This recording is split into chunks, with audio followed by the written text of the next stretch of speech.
Kita baca bersama-sama ya di langkah pertama sampai langkah yang terakhir, yaitu hari ini saya selesaikan pembahasannya, di mana kita bersama-sama kita sudah belajar mengerti bahwa Allah mengasihi kita ya. Jadi kita mengalami kasih Allah terlebih dahulu sebelum bisa mengasihi orang lain. Kita sudah belajar bagaimana kita mengetahui Allah di dalam Yesus Kristus sampai mati di kayu salib menggantikan kita dan memberikan pertukaran atas kehidupan kita yang adalah musuh menjadi anak Allah, yang adalah budak menjadi sahabat Allah, yang tinggal dalam kegelapan dipindahkan dalam terang dan diperdamaikan dengan Allah. Inilah langkah yang harus dimengerti untuk mengasihi orang. Dimulai mengerti bahwa Allah mengasihi kita. Yang kedua, kita harus merasakan dan meresapi kasih Allah dalam hidup kita, sehingga dengan meresapi dan merasakan kasih Allah itu, dengan sungguh-sungguh menyadari keterhilangan kita yang telah diselamatkan oleh Allah, kita tahu tidak ada yang tidak bisa diampuni, karena kita pun yang begitu berdosa telah diampuni oleh Allah. Allah lah yang terlebih dahulu bertindak mengampuni kita. Dan kita mulai bertindak dalam pengampunan kepada mereka yang melukai kita. Nah, dalam bertindak mengampuni orang yang melukai kita, kita menutup pintu masa lalu, kita membuka sebuah perjalanan hidup yang baru bersama dengan Allah yang mengampuni kita. Nah, kita mulai mengisi hidup kita dengan pikiran-pikiran kasih. Kita tahu bahwa pikiran kasih itu berpikir positif, bagaimana orang lain punya kebutuhan. Bukan hanya mencari kepentingan diri sendiri, kita harus mencari kepentingan orang lain juga. Dan setelah itu, kita hari ini bertindak dengan iman. Itu yang disebut bertindak dengan kasih. Jadi bertindak dengan iman adalah sebuah tindakan kasih. Ya, kalau kita bertindak dengan kasih, berarti kita melangkah dengan iman. Yuk, kita melihat firman Tuhan mengajar kita bertindak dengan kasih adalah bertindak dengan iman. Nah, saudara, mari kita melihat bahwa dari awal kita tahu bahwa berbicara mengasihi orang lain, menabur kasih bagi orang lain, itu harus dimulai dengan satu prinsip dan melangkah kepada prinsip yang lain. Prinsip yang pertama, bahwa kasih itu bukan berbicara tentang perasaan, tapi berbicara tentang pemikiran kita yang harus dibereskan. Jangan sampai perasaan menguasai pemikiran kita. Terbalik, pemikiran kita lah yang harus mengendalikan perasaan kita. Perasaan kita pasti gak enak kok ketika difitnah. Perasaan kita gak enak kok ketika digosip. Perasaan kita gak enak ketika ada orang yang membuat kita gak nyaman. Tetapi pikiran kita harus kita kendalikan. Pikiran kita harus bisa menguasai diri kita, sehingga kita tidak membiarkan diri kita terbawa oleh perasaan. Namanya baper ya. Orang baper itu gak nyaman, bawa perasaan melulu ya. Nah, kita harus juga menyadari dari langkah ini menuju langkah kedua. Step kedua, sebuah kenyataan bahwa ketika berbicara mengasihi orang lain, kita harus bertindak, bukan hanya berkata-kata. Karena kasih itu perbuatan, bukan perkataan. Dari dua dasar inilah membawa kita melangkah bersama-sama dalam 5 langkah berturut-turut. Nah, pemikiran kita mempengaruhi cara kita berperasaan. Ya, ingat, mulai dari pemikiran. Tindakan kita juga mempengaruhi perasaan kita. Karena itulah kita memulai sahabat doa setiap pagi. Saya mengajak kita lambaikan tangan. Bagaimana kita berkata pada diri kita, ayo pikiran kita mulai mengendalikan diri. Coba berikan senyuman. Saudara, jangan pikir semua bisa bersenyum loh, tersenyum loh. Enggak loh. Orang kalau punya masalah, dia bisa lihat orang, lihat temen, tapi blank, nggak tahu itu teman, dan pikirannya entah sedang gimana, dia nggak bisa tersenyum. Kita kaget. Biasanya pas berpapasan dia tersenyum. Hari ini lihat saya kok gak tersenyum. Jangan salahkan dia. Dia lagi banyak pikiran. Senyum pun gak bisa. Soalnya orang lagi stres, lagi depresi, lagi berat. Suruh senyum, gak bisa senyum. Saya sedang layani orang yang demikian. Bisa gak tersenyum? Nah, karena itu, coba kita berbicara pada diri kita. Coba kita berkata kepada diri kita untuk kita tersenyum. Nah, jadi coba kita latih diri kita tersenyum. Pasti berbeda. Waktu kita tersenyum, kita melakukan satu tindakan tersenyum, sesuatu yang kita coba lahirkan. Hati kita mungkin sedang memang lagi gak mudah untuk tersenyum. Suasana hati kita tidak sama dengan senyum yang kita berikan. Tapi kita coba lakukan tersenyum. Beda loh. Tiba-tiba keadaan kita berbeda. Nah, tindakan kita bisa mempengaruhi perasaan kita. Waktu kita tersenyum, ada sesuatu yang berbeda. Oleh karena itu, kembali kita lihat prinsip ini, ya, kita melangkah dengan keyakinan, ya, bahwa perasaan kita akan benar-benar secara tidak langsung berubah. Ingat, proses ini, apa yang saya pikirkan menentukan apa yang saya rasakan. Apa yang saya rasakan menentukan apa yang saya lakukan. Nah, yuk saya ajak kita dengan apa yang saya pikirkan, apa yang saya lakukan, menghimpit perasaan kita, menjepit perasaan kita. Kedua hal ini membawa kita dalam sebuah koridor, membimbing perasaan kita bertindak dengan tepat. Melakukan sesuatu dengan baik, dengan positif. Jadi gini, pikiran kita di sini, tindakan kita di sini, perasaan kita memang sedang kacau, sedang gak nyaman, sedang tersakiti, sedang benar-benar gak enak, ya. Rasanya orang itu kita tahu sedang bicarakan kita, orang itu sedang menuding kita, orang itu salah paham sama kita, orang itu ada di sekitar kita, menusuk kita seperti duri, bicara sama dia nek banget, gak nyaman banget, perlu narik nafas panjang, rasanya pingin muntah darah ketemu dia, gak enak. Nah, perasaan seperti itu sedang ada dalam hati kita. Nah, dalam keadaan begini, yuk saya mengajak kita, ingat dan lakukan tindakan-tindakan yang perlu untuk menguasai perasaan. Cepat-cepat pikiran kita, miliki pikiran kasih. Pikiran-pikiran kasih, pikiran perasaan Kristus. Kendalikan, ya, perasaan kita. Lalu tindakan. Walaupun perasaan kita belum nyaman, lakukan tindakan ini. Usahakan tersenyum. Ya, di tengah komunitas, di tengah orang yang kita gak nyaman dengan dia, tetap tersenyum. Tetap lakukan tindakan-tindakan kasih. Bukan perasaan kasih, bukan pikiran Kristus saja, pikiran kasih, tapi tindakan-tindakan kasih. Nah, kedua hal ini akhirnya menguasai perasaan kita. Karena dia menghimpit, perasaan ada di tengah-tengah. Kita pakai kedua kekuatan ini, kendalikan, himpit, jepit perasaan kita, sehingga kita akhirnya melakukan sesuatu yang berdampak bagi kerajaan Allah. Mungkinkah? Mungkin, karena firman Tuhan sedang mengatakan.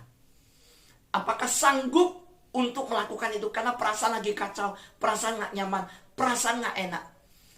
Sanggup kalau kita minta Tuhan tolong pikiran kasih dan tindakan kasih ini menjadi kendaraan, menjadi ban roda yang membawa perasaan kita menuju kepada sebuah tujuan, yaitu biar Allah dimuliakan.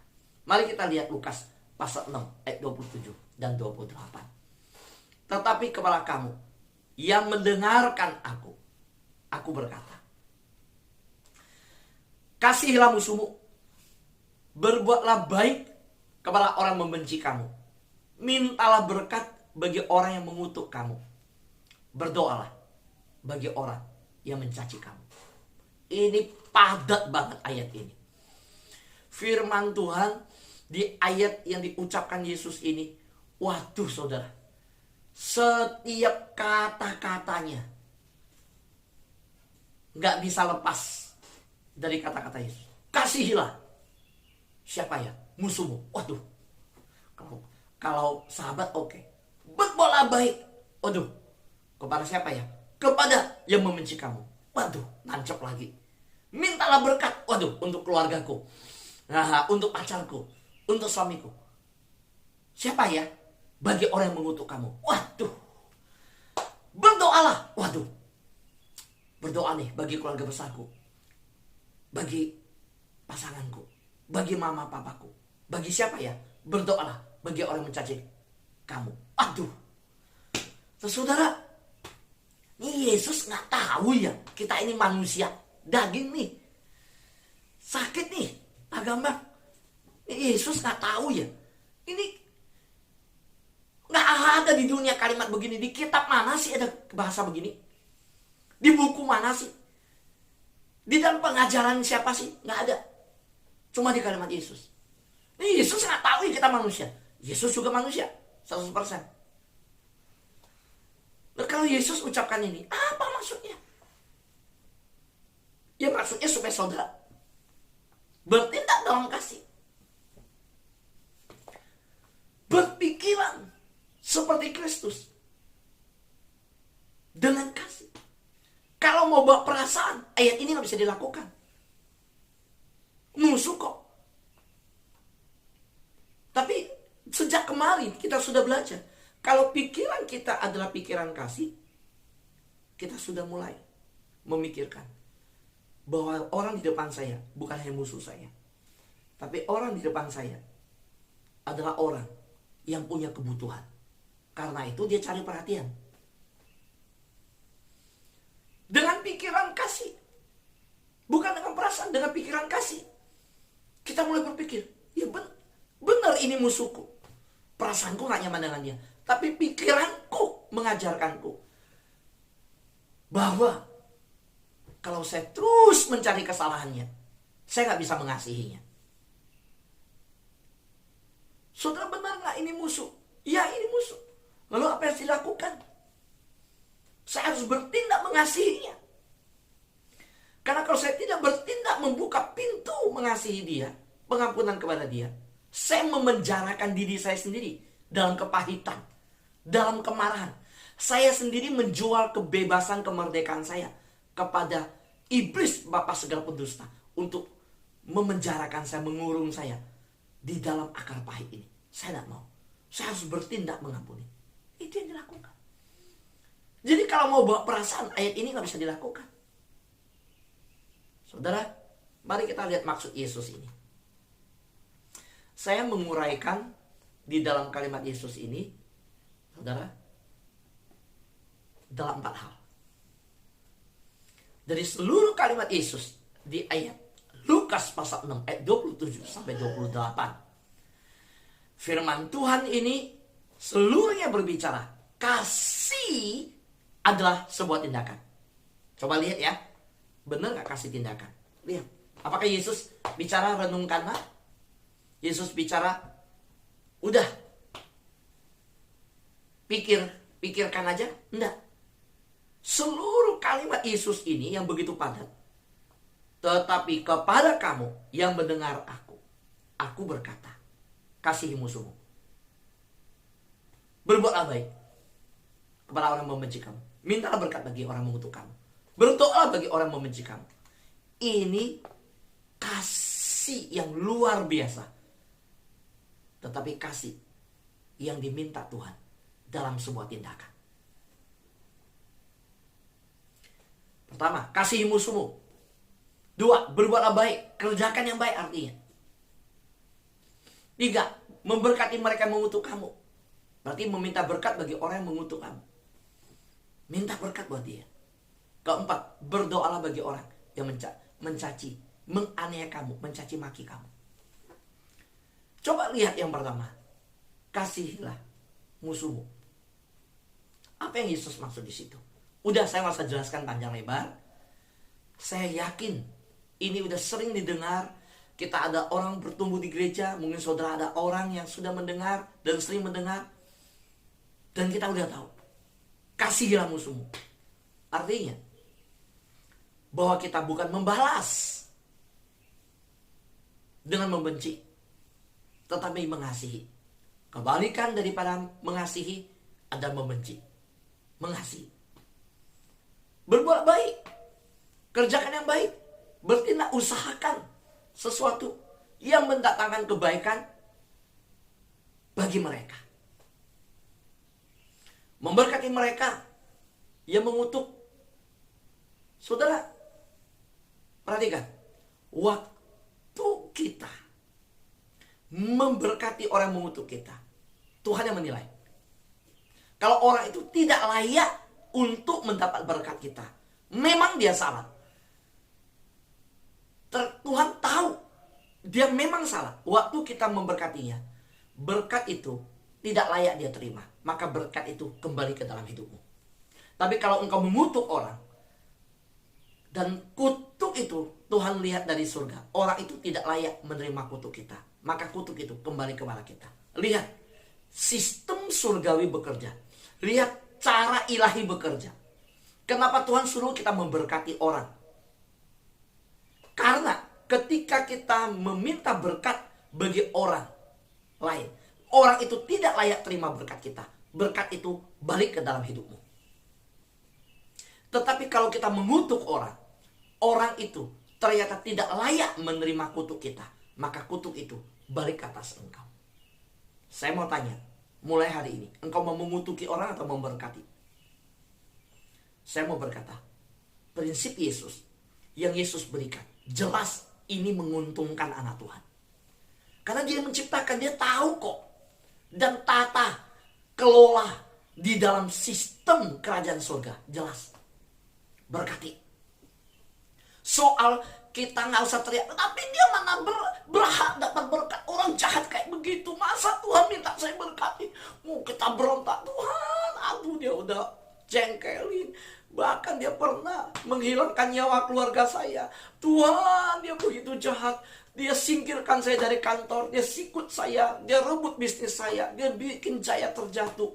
Tuhan, dia orang begitu jahat, dia menjahati keluarga kami. Tuhan, dia begitu bengis, dia begitu mengutuk keluarga kami, dia begitu jahat Tuhan. Gua gak mungkin memberkati dia Tuhan.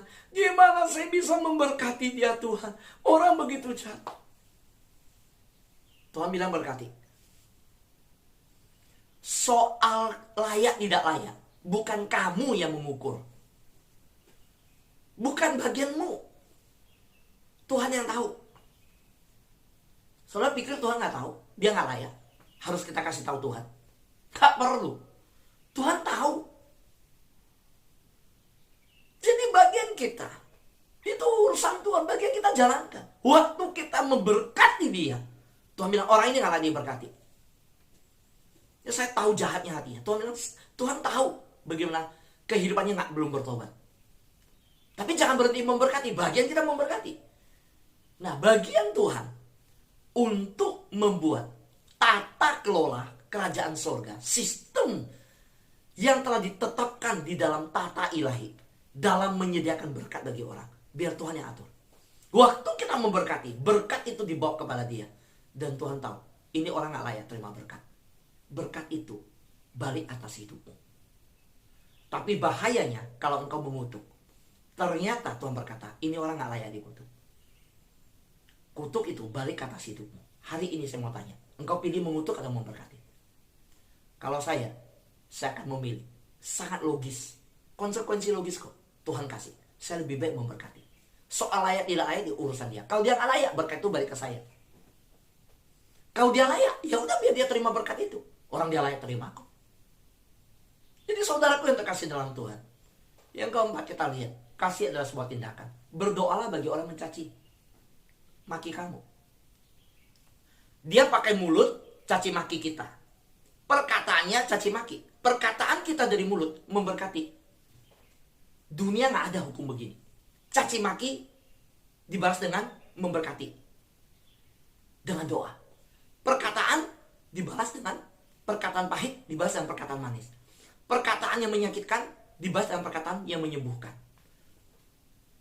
Ada nggak sistem begini? Nggak ada. Ya memang sih kita hidup di dunia dengan sistem yang dibawa dari kerajaan surga turun. Maka itu kita berkata, jadilah kehendakmu di bumi seperti di surga. Ini tata kelola kerajaan surga yang dibawa turun untuk kita hidupi di dunia. Sehingga orang-orang dunia tertarik. Orang-orang dunia menjadi senang dan terkagum-kagum dengan cara kerajaan surga. Dan dia tertarik datang kepada kekristenan. Kalau kita mempraktekkan cara dunia, lu jahat sama gue, lu belum tahu prinsip hidup saya. Lu baik sama gue baik 100 kali lipat. Waduh, orang baik sama saya pasti balas dengan kebaikan luar biasa. Tapi lu jangan jahat sama gue. Lu kalau baik, gue baik banget sama lu. Tapi kalau lu jahat sama gue 1000 kali lebih jahat daripada lu. Saya mau tanya, pernah dengar begitu? Orang dunia ngomong gitu? Ingat ya, ini bukan prinsip surga. Gaya-gaya dengan bangganya bicara. Waduh, lu belum tahu gue orang baik banget. Kalau orang baik sama saya baik banget, akan melebihi kebaikan dia. Tapi jangan macam-macam sama saya. Lu jangan jahat. Lu kalau jahat sama gue bisa jahat 1000 kali lipat daripada lu. Wah, itu orang dunia. Itu sistem dunia. Tata kelola surga bukan begitu. Tata kelola surga, ya beda. Dunia itu cuma di 2 tingkatan. Membalas kebaikan dengan kebaikan. Itu manusiawi. Semua manusia begitu. Membalas kebaikan dengan kejahatan. Itu sifat setan. Pasti begitu. Setan itu begitu. Baik, lu jahat. Itu tata kelolanya setan. Itu levelnya mereka. Tapi membalas kejahatan dengan kebaikan. Sifat siapa? Yang tadi sifat manusia. Balas kebaikan dengan kebaikan. Balas kebaikan dan kejahatan sifat setan. Membalas kejahatan dengan kebaikan sifat Tuhan. Nah, kita levelnya ini. Kalau membalas kebaikan dan kebaikan, kamu kirim kue, saya kirim kue. Kamu kirim lontong, saya balikin rantang kamu, kasih telur asin. Itu balas kebaikan dan kebaikan. Itu biasa sifat manusia. Membalas kebaikan dan kejahatan. Lagi jatuh, buk di depan umum ditolong orang. Lu senang kan gue jatuh? Lu kan yang seneng kan ketawa. Ya, itu sinetron. Balas kebaikan dan kejahatan. Tapi membalas kejahatan dengan kebaikan, ini cuma tatanan ilahi. Cuma disalib. Di kayu saliblah Yesus contohkan. Nah, kita hidup di level ini. Kita lihat sama-sama. Yuk. Yesus mengajarkan. Ya, saya akan ambil contoh yang level 4 ya. Yang bagian ini ya. Berdoalah bagi orang mencaci maki kamu. Ya. Yesus mengajarkan bahwa cara kita berbicara mengenai orang lain dan kepada orang lain haruslah mendatangkan berkat kesembuhan. Jadi waktu kita di hadapan Tuhan, orang itu gak tahu, kita bicarakan tentang orang itu. Itu pun kita membicarakan apa? Kesembuhan, berkat. Tapi dia nusuk loh, katanya tajam. Kata gue lembut. Dia kata-kata caci maki loh. Kata-kata saya memberkati. Nah, maka Yesus berkata, berdoalah apa? Berdoalah bagi orang yang mencaci maki kamu. Wah, saudara, ini memakai mulut dengan begitu berbeda dengan mulut yang dia pakai. Karena Tuhan gak mau sama. Mulut kita, perkataan keluar dari mulut kita, ya dia udah caci maki, keluar kata-kata begitu. Tapi Tuhan gak mau kita keluarkan kata-kata begitu. Dari mulut yang sama keluar kata-kata yang manis, berkat. Jangan dari mulut yang sama mengeluarkan kutuk. Apa bedanya? Gak beda. Biarkan itu anak dunia. Kita beda. Nah, perkataan berkat di dalam doa adalah perkataan positif yang diucapkan kepada orang dan tentang orang itu. Saya bawa kita melihat Amsal 12 nih. Saya telinga. Amsal 12 ayat 18 berkata apa? Lidah orang bijak mendatangkan kesembuhan. Jadi sampai hal doa pun Tuhan membatasi kita di dalam perkataan positif. Perkataan berkat. Yang orang itu gak tahu loh. Kita di kamar kita berdoa. Itu pun Tuhan mengkategorikan, memaksa kita, membawa kita, menggiring, membimbing kita, menuntun kita sedemikian. Betapa dahsyatnya Tuhan kita. Saudara yang terkasih dalam Tuhan, keinginan daging kita, orang caci maki kita. Orang dia caci maki saya di depan umum kok. Muka gue dipermalukan. Di depan umum loh. Keinginan daging kita. Di depan umum kita balas. Itu keinginan daging. Lo katain gue begitu di depan umum, saya mau katain kembali, balik. Supaya orang tahu. Enggak. Tuhan gak mau. Saudara, suatu hari, ini dalam sejarah nyata nih. Suatu hari, ada seorang pendeta. Itu John Sung. Beberapa majelis. Datang mengetuk pintu. Ke rumah siapa? Watchman Nee. Saudara akan tahu siapa John Sung, siapa Watchman Nee. Dua-dua pendeta besar. John Sung cukup emosi. Datang ke Watchman Nee. Dia bilang, wow. Marah. Saudara, apa yang terjadi? Setelah marah, Watchman Nee ada beberapa pelayan Tuhan di sekitar dia. Dan hamba Tuhan ini pergi. Kaget orang sekitar dia. Pastor, Pak Pendeta, yang dia omongin salah loh. Dia dapat data salah loh, keliru loh. Yang dia omongin salah, kenapa kamu gak jawab? Jawabin Pak Pendeta. Watchman Nee tersenyum dan berkata, sudah, biarkan hanya satu orang yang dipermalukan. Kalau saya jawab dia, berarti di ruangan ini ada dua orang yang dipermalukan. Cukup. Kalau saya jawab, saya punya jawaban yang benar. Tapi bukankah dia dipermalukan? Di depan kalian semua. Ketika saya menjawab dia, saya membawa di ruangan ini dua orang dipermalukan. Tapi ketika saya menutup mulut, ketika tadi dia memarahin saya, hanya satu orang dipermalukan. Tapi ketika saya membalas, dua orang di ruangan ini dipermalukan. Biarlah hanya satu orang, bukan dua orang yang dipermalukan. Langsung tenang semuanya. Saudara, waktu saya membaca kisah ini, wow, saya bilang, betapa hikmat Tuhan itu lemah lembut, meredahkan, mendamaikan. Seringkali kedagingan kita itu ingin membalas. Seringkali ketika kita diperkatakan tidak benar, kita ingin memunculkan kebenaran kita. Seringkali ketika kita disalah mengerti, manusia itu ingin membuktikan, gua gak salah. Tapi seberapa banyak kita yang meminta kuasa Roh Kudus menguasai hati kita, menguasai kedagingan kita, untuk membiarkan kita, udah saya dipermasalahkan gak apa-apa.